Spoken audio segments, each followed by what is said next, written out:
Assalamualaikum warahmatullahi wabarakatuh. Halo semuanya, kami dari kelompok 5. Aku Afsa Dewanijati Surya sebagai konselor. Aku Josinora Delia sebagai bapak. Aku Dwi Sari sebagai ibu Sarah. Dan untuk judul tentang simulasi konseling kita,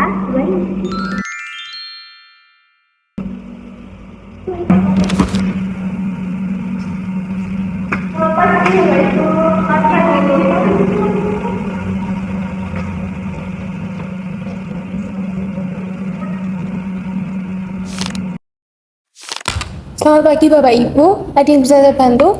Silahkan diceritakan masalahnya. Jadi gini Kak, sebelumnya saya pribadi itu namanya Ibu Sarah.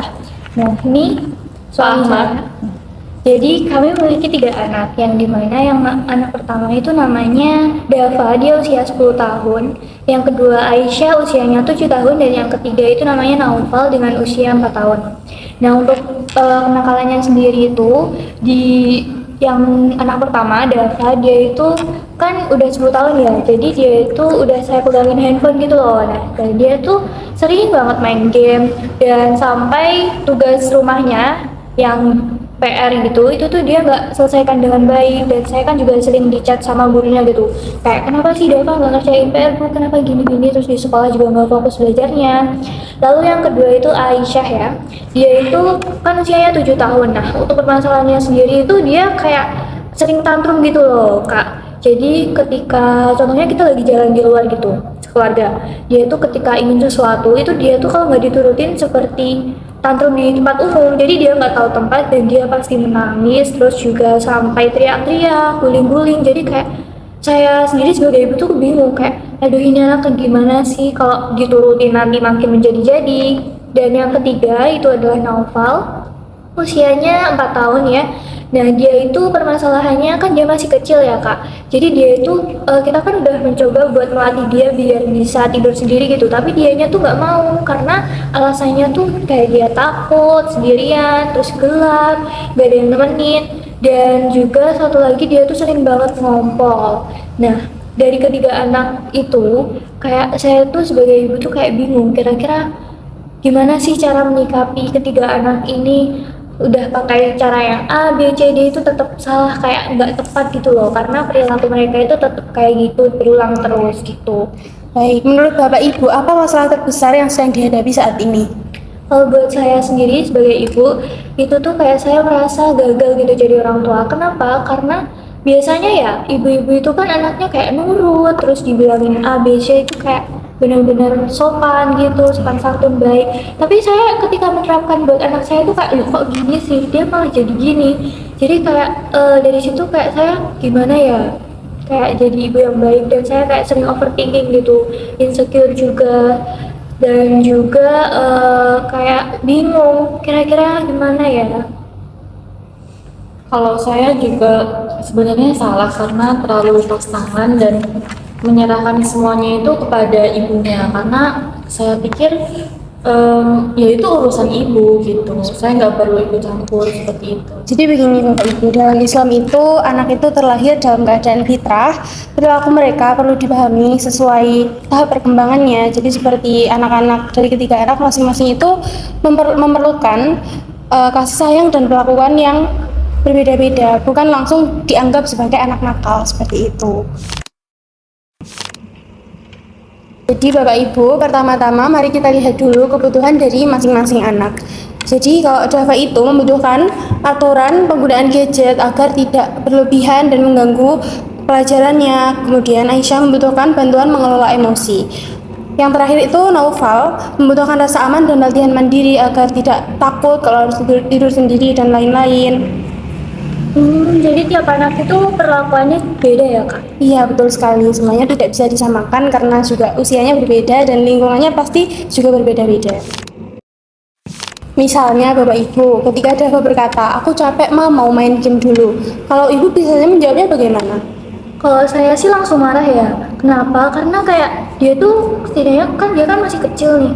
Nah sebisa mungkin kayak saya itu harus memberikan pelajaran yang benar gitu loh. Jadi kayak ketika disuruh tuh harus langsung gerak gitu. Jadi kayak jangan nanti dulu gitu. Jadi buat dia biar dia bisa nurut gitu, saya kayak langsung marah-marah kayak kamu kok kayak gitu sih, ayo cepet bantuin mama gitu. Coba ubah menjadi ibu paham, dapat capek, istirahat dulu sebentar lalu kerjakan PR sebelum bermain game. Jadi jangan langsung marah-marah atau ya sebagainya karena anak pasti akan merasa terbebani dan tidak nyaman seperti itu. Gitu ya Kak. Iya, seperti itu. Karena ini ya lebih enak didengar gitu. Iya. Kalau Aisyah menangis meminta mainan, apakah langsung dibelikan atau bagaimana Ibu? Iya sih Kak, soalnya gimana ya, kadang tuh juga kayak kasihan. Karena kan saya juga belajar dari masa lalu ya. Dulu tuh waktu ketika saya kecil, dulu tuh ketika saya ingin sesuatu tuh kayak kan belum berturutan. Jadi kayak sebisa mungkin saya tuh sekarang kayak menuruti semua kemauan anak saya. Jadi ketika dia pengen tuh kayak langsung belikan. Tapi ya sebenarnya salah juga sih. Jadi kalau langsung dibelikan itu termasuk memanjakan sih Bu. Jadi kasih sayang dalam Islam itu bukan memenuhi semua keinginan anak, tapi membimbing mereka dengan kasih sayang dan aturan seperti itu. Jadi menurut Bapak apa bedanya disiplin dan hukuman? Cara kita mendisiplinkan anak itu ya dengan cara menghukumnya. Kalau seorang bapak itu kan harus tegas dan keras gitu ya Kak. Oh, bukan seperti itu Bapak. Jadi kalau anak sering dihukum, jadi hukuman itu membuat anak takut dan tidak berkembang seperti itu. Kalau disiplin itu mengajarkan anak untuk lebih bertanggung jawab seperti itu. Jadi keduanya itu berbeda. Hukuman dan disiplin itu beda ya. Misalnya, ketika Dava belum mengerjakan PR, konsekuensinya bukan dipukul, tetapi waktu bermain game hari itu dikurangi seperti itu. Kalau Dava berhasil mengerjakan PR terlebih dahulu, biasanya apa yang dilakukan? Kalau saya sih biasanya kayak ngasih dia pujian ya, kalau nggak gitu kayak gift kecil gitu, mungkin dibeliin mainan atau nggak gitu kayak snack gitu sih Kak. Oh ya, seperti itu betul Ibu, karena itu juga membantu anak terstimulasi untuk melakukan hal-hal lebih baik ke depannya, seperti itu. Bagaimana kalau Aisyah tantrum?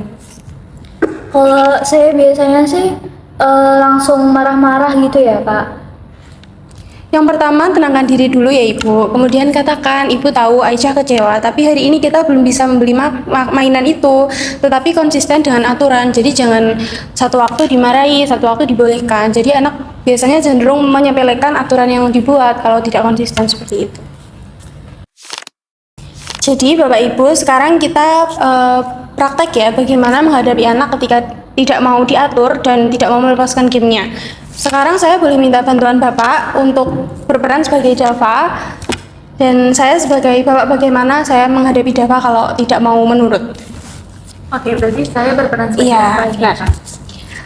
Kalau menurut Dava, bagaimana supaya tetap bisa bermain game? Aku main setelah PR selesai. Baik, kalau begitu PR selesaikan dahulu, main maksimal 1 jam. Mungkin selama ini aturan dari Bapak dan Ibu berbeda, jadi bagaimana kalau sekarang kita buat kesepakatan bersama saja? Boleh tuh. Mungkin nanti saya bisa lebih sabar lagi deh ya, dan juga belajar meregulasi emosi biar saya tuh nggak gampang marah gitu sih. Kalau saya mungkin lebih banyak menemani anak-anak untuk belajar, bermain, seperti itu. Apa perubahan yang ingin Bapak dan Ibu lakukan setelah mengikuti program ini kira-kira? Kalau saya pribadi sebagai ibu itu mungkin nanti saya akan lebih memahami ya kira-kira kebutuhan tiap anak saya itu apa aja sebelum saya langsung memarahi mereka gitu.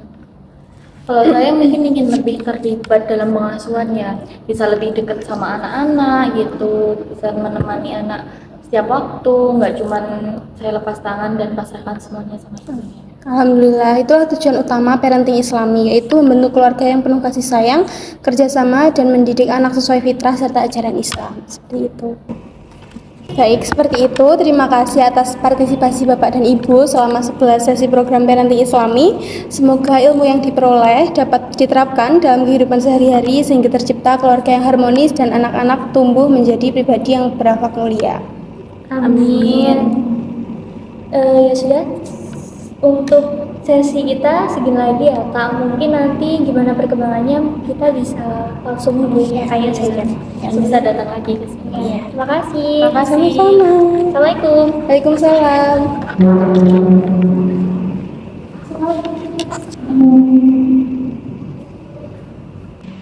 Sekian dari kami, kelompok 5. Apabila ada kurang lebihnya, mohon maaf.